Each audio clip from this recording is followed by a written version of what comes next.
Hi everyone, welcome to another episode of Trade Talk with Zach, the biggest and the number one trading podcast in the entire Northeast.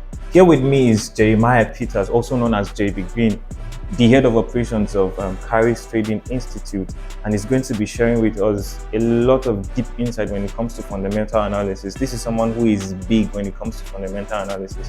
I remember when I met him on the floor, he was sharing some things that I literally have no idea, but you could literally see it playing out in the financial market. This is someone you would really want to sit down and listen to.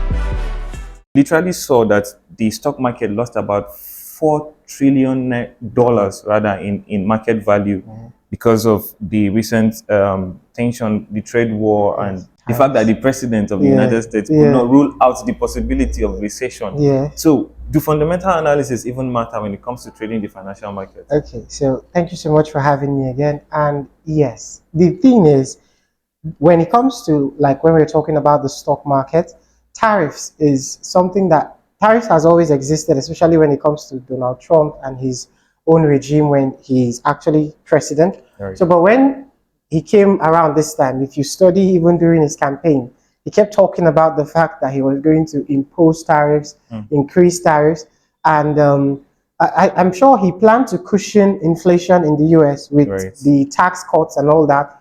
But the reason why tariffs is such a big deal is because of the uncertainty this time around that the president played around it.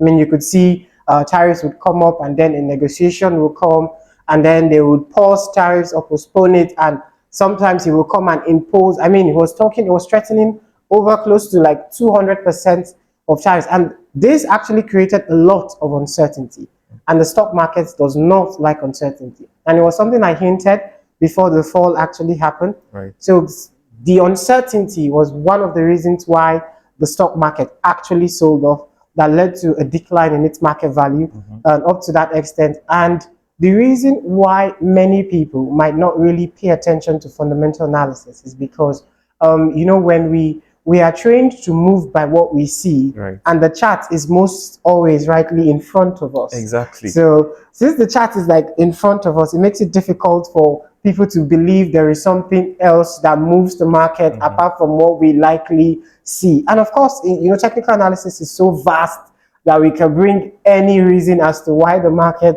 is reacting the way it does. But I think the proof is very obvious that fundamental analysis actually does matter when it comes to our trading, because it does not just provide explanations to why things happen. The market actually moves based on what is expected to happen when we talk about fundamental analysis. And I could give you a lot of examples like that on the stock market when we talk about uncertainty. When we talk about, because we're supposed to be in like a cutting cycle, by the way. Now, but the tariff is now the major story that has, sadly speaking, has distorted that.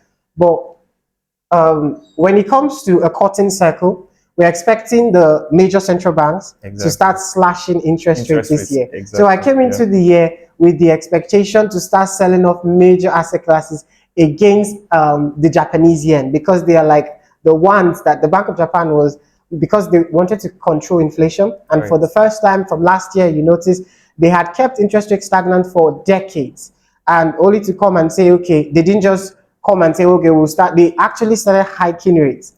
And the Japanese yen is actually a safe haven. And now the safe haven is becoming more attractive because of the hike in interest rate, which automatically means more yields. And I don't know, am I talking too much? No. Actually, but I'm sure they will understand. Yeah, so when it comes to fundamental analysis, it's big for me. So in other words, to make things simple and into perspective, they do matter because we can likely track the story behind. We can track the story of what is happening in the global economy, and then we can use that to make informed decisions rather than just sitting and waiting for a support line to be broken or a candlestick pattern to be created. Now, don't get me wrong, those things are not wrong per se, but for me personally, it gives reason to my decisions. It gives me this form of reasoning to my decision. So yes, I believe personally that fundamental analysis matter because I see them giving me a reason to future price movement. And after studying and backtesting and seeing these things play out according to how the global economy manifests itself one way or the other, yes, I believe they do matter in our. So do you think in our fundamental analysis gives you an edge as a trader? Yes, it does. That's exactly my point. So can you please elaborate? Break it down into more simpler terms. Now, when we come into trading, right, we, especially if you're a newbie, you're a new beginner, the first thing you are met with is technical analysis, support and resistance, and even indicators, right? Whether you are learning Forex or you are learning stocks, right, you come into the world and it's technical analysis. Now, what gives me an edge as a fundamental trader is the fact that I can get what we call a directional bias. The thing about technicals and is that when you come, you sit before your chart, you have to like form a scenario. If this happens, then this. So if the market breaks out, then when it retraces, then I can take. If it doesn't break out and continues to move higher, there are mostly always two scenarios, and you wait for one to play out before you now take a decision for technical analysis. But when it comes to fundamental analysis, if they are going to slash interest rates, that should give me, with other supporting factors, of course, an idea of a bearish price movement. Now, of course, it doesn't just work. It's not just white and black. There are other factors. You study economic growth, you study inflation, you study employment, and all of that. But I can put in together and have a directional bias, and I can tell based on the data that the currency is expected to move higher. That's an edge. I just have, and I just got an informed decision of where I expect the market to go. So I'm not waiting for the charts to break down or break up to tell me, oh, you are buying or you are selling. I already know I'm buying on this asset class because of the story I've been able to frame based on the news flow and the data. I don't know if what I'm saying makes sense. I understand. Yeah, so my bias is not contradicting each other. Sometimes, of course, it can be, but most times I have an informed decision as to whether I'm being bullish or I'm being bearish. And that there is nothing more powerful than having a directional bias to support your trade. Yes, so something like coming into the year, I gave a directional bias as to when I talked about the yen. I expected this to happen. I expected the yen to be strong based on the news flow and the story as of that time. And we could see that the guys on the floor, I mean, health was all up in the yen, and it was just, okay, let's work with yen this period. And we've had phenomenal trades, trading against and with the yen, something like that. So we have this sense of an edge when we have a fundamental backing. With it. I think I understand. What do you have to say about traders who claim to be or trade fundamentals, but all they focus on is CPI and NFP? What do you have to say about that? As touchy as that might be, the truth is when traders, I used to be like that, because when you're starting with fundamental analysis, you tend to like get a lot of information. You tend to get when you study a lot, you begin to see there are lots of things, and those things, when we look at economic indicators, because that's what they are, the same way we have RSI and blah blah blah, we have the economic indicators, the ISM services, the NFP, which is set to be the major economic indicator in the US currently to study the economy, the NFP. But the thing is, for non-farm payrolls, it's actually a lagging indicator, right? Which means before non-farm payrolls even comes out, we have already seen other indicators that actually point out to what could be the possible outcome of this. And you know, in fact, the idea of smart money comes from institutional trading, in traders that are informed on using global macro perspective to be informed on market direction. And smart money per se, they do not look at the news data and take trades on that. Of course, they do sometimes when it's very significant, but they use that to like more or less take traders out, use that to engineer liquidity, because if you notice, most of the times, it's, in fact, go and do all the backtesting in the world, because I actually checked that. For all the times NFP came out good, sometimes it even sold off. And there are traders looking to buy that. Yeah. And all the times NFP came out bad, sometimes because it's not just about the actual number, the delta that comes out. Yes. It's the story behind it. Exactly. It's the expectations behind it. And certain economic indicators matter per time, per the season. For example, right now, the economic indicator that people will be looking at is really not unemployment. Although now, because of the extended increase in prices, unemployment might come to the surface. But before now, when tariff talks came up, we started to look at or to pay attention with inflation, right? We started to look at inflation data because, of course, the tariffs will lead to increase in prices. Inflation data becomes a problem. Now, when we look at inflation, we also know that if inflation persists, we might not be getting rate cuts from the Fed. So, but when there is a recession, we will pay attention to employment data. So, per time, every data has when they matter. Other than that, they are just waiting to use that to just sweep you in and out.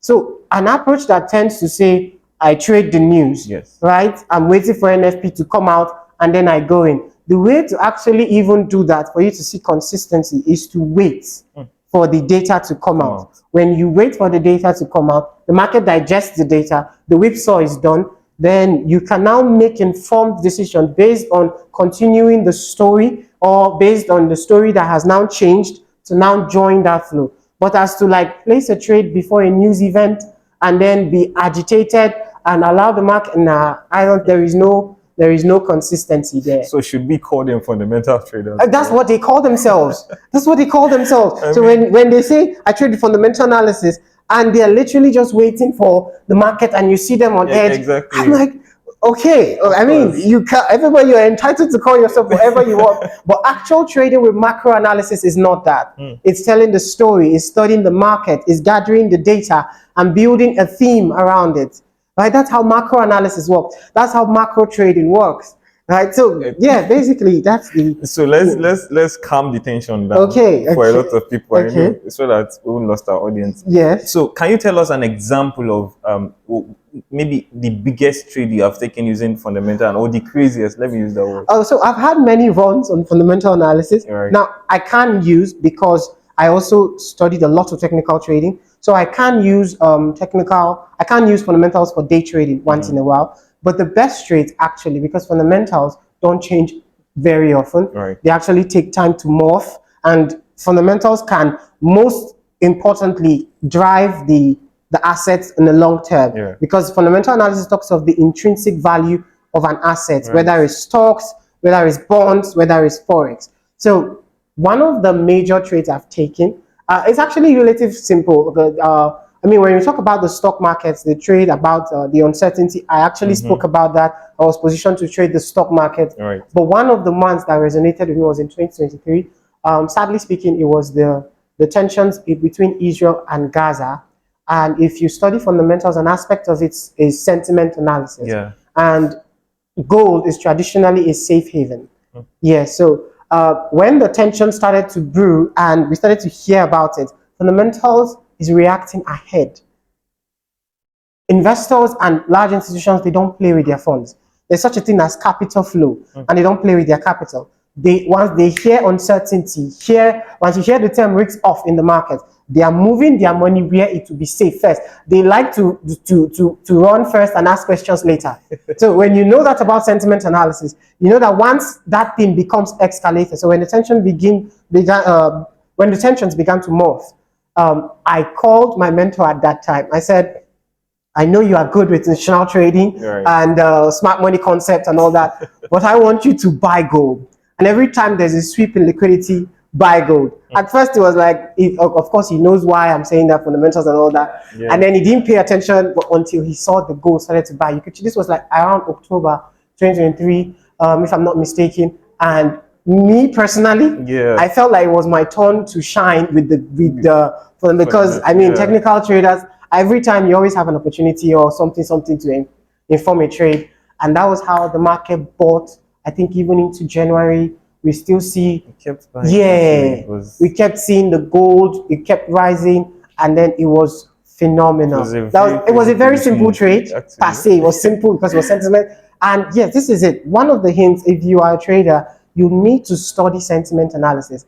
Most of my best trades are actually driven by sentiment analysis, and it's very relatively easy to learn.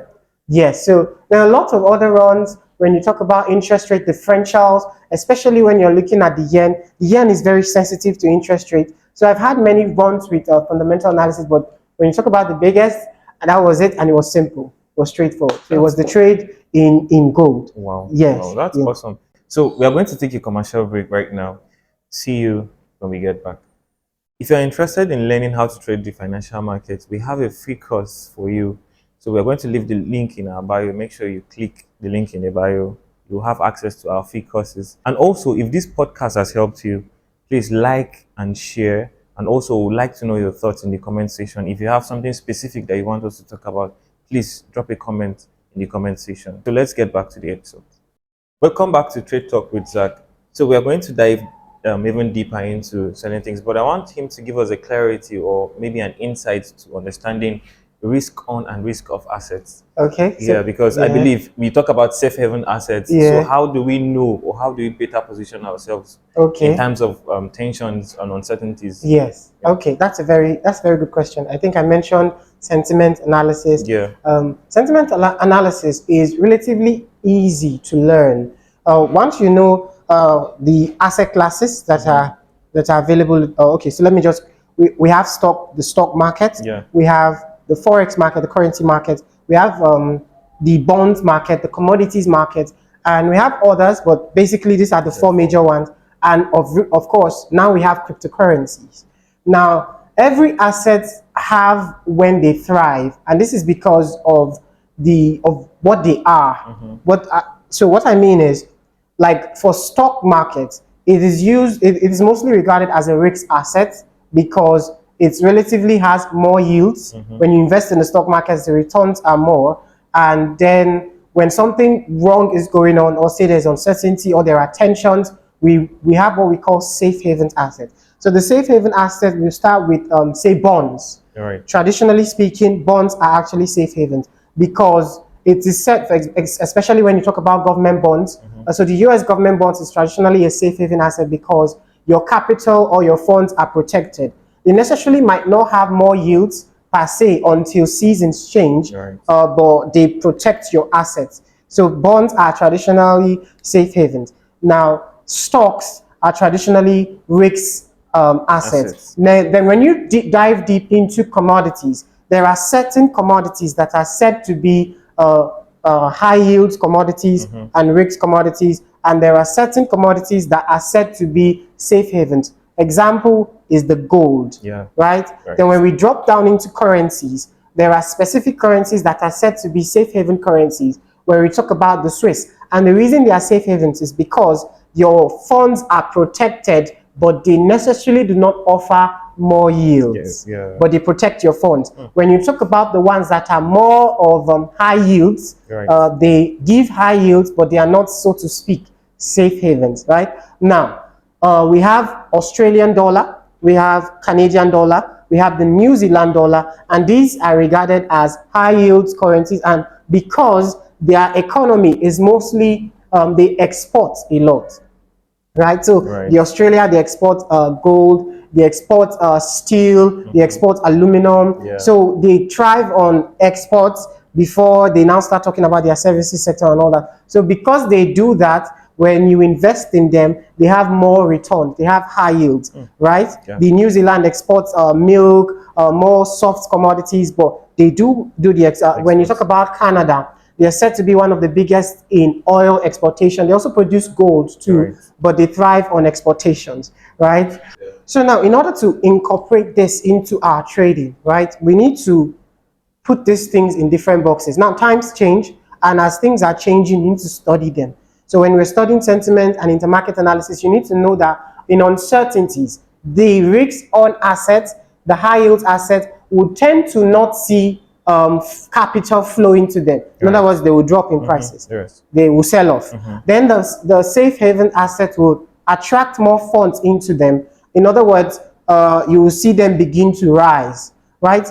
Of course, there are a lot of dynamics, which is why we do a lot of study around them before we make our informed decisions. Right. But this is basically it. So we have the safe haven asset, we have the risk on asset, and then we know which one to buy and sell based on the economy, the theme, and the story behind what is going on. Right. I don't know if that makes sense. It makes sense, actually. Okay. So I want you to talk to us about the biggest lie about fundamental analysis. Do one needs to have a background in economics? Okay, so yeah, that's one of the biggest misconceptions when it comes to fundamental analysis. Is you need to have, like, say, an economics degree. You need to be vast in macroeconomics and all that. Now, while you do need to know, because it's a lot, you necessarily do not have to, like, go to school, get an economics degree to become good. I personally did not study economics or macroeconomics in the university, but when I came out, and then trading was something I wanted to pursue, and I discovered that there's this vast world of macroeconomics. Right. I began to, like, dive deep into it. I mean, there are doctors who actually have degree in medicine and are good with macroeconomics and fundamentals. Yeah. Having a degree is an extra. It supports you. And I know people who even studied economics and have zero idea about macroeconomics and how to even use it in trading. Right. Right. The hands-on approach, it comes from your own personal study. Of course, it takes a lot to master fundamental analysis. I could imagine, as in to master it per se. Yeah. It takes a lot. I even personally believe I'm, like, still scratching the surface. There is still more to do there. Of course, I still want to, like, currently I'm taking a course in still macroeconomics. I'm still diving deep. There are a lot of things, but you don't necessarily need a degree to be vast in fundamentals of macroeconomics. You can learn it from a mentor. That's how I learned it. You can be taught how to do it, and you can see the things work out, and you can understand it. So, sir, is it true that there are fundamental traders who don't even look at the charts, but yet they have massive results? And if that is the case, do you use technical analysis? Okay, for my trading? Yes, personally? For your trading. Okay, so when we say are they fundamental traders that don't use the chart? Okay, so I will answer this with an example, right? I have studied fundamental traders who, there is this, what they call seasonalities. And they use these seasonalities and seasonal tendencies to actually trade. For example, it is believed that there are specific stocks that actually rise during Christmas period, right? There are specific assets and stocks that rise during Christmas period. So there are fundamental traders, because fundamentals is all about studying value, the intrinsic value of an asset. There are fundamental traders who, per se, at that point, they would not be looking for a moving average crossover, or per se, maybe it might be for a confluence or something, but they are buying that asset. They've studied the market, they've studied that seasonal tendency, and every Christmas time, they see that transportation stocks increase because people travel. Yeah. So people will travel, and then this transport or this airport or whatever, this airline rather, their stock used to increase during Christmas. So from November-ish, they are looking to start, during the holidays, they're looking to start buying that stock. They necessarily do not know if there is a break of structure, a return to order block. They don't care. Wow. I don't know if that makes sense. It makes sense, because we expect this to rise during this period. They might just maybe wait for a support line or a resistant line to be broken, and then basics. So they literally don't need it. They per se, they don't need it, but if they do, maybe for confluence factors, right? For example, like I was saying, I've been expecting the gold to buy, even in the uncertainty. The same way I've been expecting NASDAQ to sell. Gold likes to do this thing where it does a whipsaw, but I've been calling on, it's there on our Instagram. You could check it. I've been saying we're buying gold because of the uncertainty. It will do it whipsaw and it will still buy. If when we have traders like that, they're just going to find a level that says gold is cheap for me, and then they buy. And then they have a level that says when the market goes against this, okay, I'm wrong. So particularly, they are not interested in the chart. But because I have, say, a technical background also, I study technical analysis and all that, and I am interested in precision. And this is when you now see fundamental traders liking or coming into technical analysis. They like the idea of getting in early, getting in on point, interested in precision. Right. Yes, I use technicals because I want to get specific levels for stop losses, specific levels for entries, specific levels for exits. Right? Yeah. So this is where we use, yes, technical analysis. So yes, we combine them, but everyone has their roles. There are traders who do not need charts, but there are traders who use it for confluence. Right? Yeah. Doesn't know if what I'm saying. It makes sense. Yes, answer the question. So if you had to give a secret to traders, and what would that be? If you had to give a secret. Okay, so if I was to use fundamental analysis. Okay, so if I was to give a secret per se to traders, well, it would be, say you trade the Forex market, right, because I know large majority of our audience are Forex traders. We work with or study the bond market because largely speaking, the bond market can be a major leading indicator for currency prices. If you study the bond market, they tend to hint as to currency prices. And there's a lot of explanations to that. And going into it might just like, I mean, if maybe when we do have, say, a complete fundamental analysis session, I will talk about why the bond markets could act as leading indicators for currency prices. But study the bond of the currencies that you trade. Study the bond market. So if you trade the dollar, look at the US 10-year bonds. Very, very key. They act as leading indicators for currency prices. So that works. So the bond markets, basically speaking. And then do a lot of research on sentiment analysis. When you do a lot of research on sentiment analysis, that helps. And one of the other things that has helped me so far is when you want to become good at fundamental analysis, when you are studying or watching the concepts, some of the things we have mentioned, and when maybe, like I used to watch CNBC, I would go to Bloomberg, I didn't understand most of the things I would read, I kept reading. It took me a while, actually, when you see quantitative easing, when you see taper, when you see some of these concepts, do a lot of elaborate research on them.